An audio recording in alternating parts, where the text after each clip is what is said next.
श्री स्वामी समर्थ सगळ्यांना। तर आज आहे संकष्ट चतुर्थी।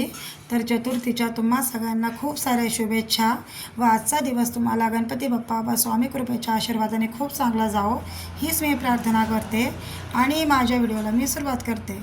तर आज बघा चतुर्थी होती, सकाळची पूजा वगैरे झाली आणि पूजा ते झाल्यानंतर मग काय केलं, पारायण केलं होतं मी, पण मग पारायण जरा उशिरा केल्यामुळे त्याचा व्हिडिओ तुम्हाला टाकला नाही। आणि मग सगळं आवरल्यानंतर मग मी काय केलं, साबुदाणा केला। सकाळचा माझा स्वयंपाकही झाला होता, ज्यांना उपवास आहे त्यांच्यासाठी फराळाचं केलं होतं आणि बटाट्याची भाजी आणि पोळी पण केली होती। आता हे बघा साबुदाणा करते मी, आपला नॉर्मल साध्या पद्धतीचा साबुदाणा आहे आपला, पण खूप छान होतो असा। पण बटाटे उकडून घेतले होते आणि मग तेलामध्ये फ्राय वगैरे करून बघा असा साबुदाणा केला, हिरवी मिरचीचा केला। बघा असा झाला आपला साबुदाणा तयार। आणि मग साबुदाणा केल्यानंतर दुपारी आमच्या सगळ्यांचं कोणाचं फराळाचं जेवण वगैरे सगळं झालं।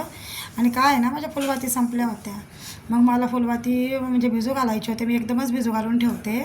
मग तो व्हिडिओ तुमच्याशी मला शेअर करावासा वाटला, त्यामुळं मग मी तो शेअर केला।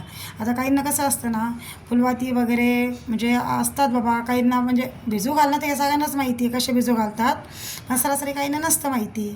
तर आता हे बघा फुलवाती भिजू घालण्याची समजा सोपी साधी पद्धत म्हणजे कशी, आता ह्या ज्या फुलवाती आहे ना, काल मी काय केलं होतं, साध्या वनस्पती डालडा तुपामध्ये भिजू घातले होते बघा, पण त्याचा व्हिडिओ नव्हता केला। आता हे मी शेजारी आहे ना, आपली जी साय असते ना ती पण काढून ठेवली होती, मला तूप पण करायचं आहे, माझं तूप संपलं आहे, तर मी ते पण तुम्हाला दाखवल। तर आता हे बघा, हे वनस्पती तुपामध्ये सारे डालड्या तुपामध्ये काल मी भिजू घातल्या होत्या, मग त्याच्यामध्ये एक मोठी वाटी भरून मी आता गावरान घरचं तूप टाकलं आहे बघा। म्हणजे दोन्ही मिश्र असलं ना तर आपण सहसा काय म्हणतो, गावरान तुपाची बाबा वात भिजू घातल्याने चांगलं असतं, पण काय होतं ना, डालडा तुपामध्ये जी ती आवळून बसते, म्हणजे आता जर आपण चांगलं तूप जर टाकलं तर काय होऊन जातं, ती लगेच वितळत आणि ती जी लावल्यानंतर काय होतं, वात आहे ना लगेच तुपामध्ये पडून ती विजून जाते।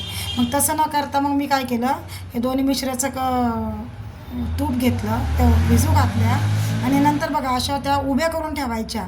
आता हा माझा नेहमीचा डबा आहे फुलवातीचा, मग अशा त्या उभ्या करून ठेवायच्या। उभ्या केल्याने काय होतं ना, ते लावताना तशी सरस राहते बघा। आता काही जण काय करतात, साधे आपल्या वाती घेतात की डायरेक्ट मग ज्यावेळेस आपल्याला आरती करायची किंवा पूजा काही करायची मग त्यावेळेस तूप टाकून लावतात, पण ती लगेच भिजून जाते ना। आणि अशा एकदम भिजू घातल्या का मग त्या नेहमीसाठी अशा भिजलेल्या राहतात। जरी तूप नाही टाकलं तरी ती वात पटकन लागते, कुठं देवाधर्माला जरी जायचं झालं, आपण एका डबीमध्ये जरी येऊन गेलो ती पटकन लागून जाते। त्यामुळे मग अशा सारख्या भिजू घातल्या ना, मी नेहमी भिजू घालूनच ठेवते। आता हे बघा माझ्या संपल्याच होत्या फुलवाती, आणि फुलवाती ना आमच्याकडे सगळे करतात, वाती फुलवाती, माझी आई माझ्या सासूबाई आता त्यांनीच केलेल्या होत्या, मला पण येतात, पण मग त्या करतात आमच्याकडे सगळेच करतात, फुलवाती वाती सगळ्यांनाच येतात। आता हे बघा हे तुपामध्ये ना, आता ज्यावेळेस ते भिजले ना बघा अशा दिसतात। आता मला किती दिवस बघायचं काम नाही बघा, आता हे पूर्ण डबा माझा भरून जातो। आता रोज आरतीला पूजेला वगैरे लागतातच आपल्याला। तर आवडलं असेल तर नक्की सबस्क्राईब करा।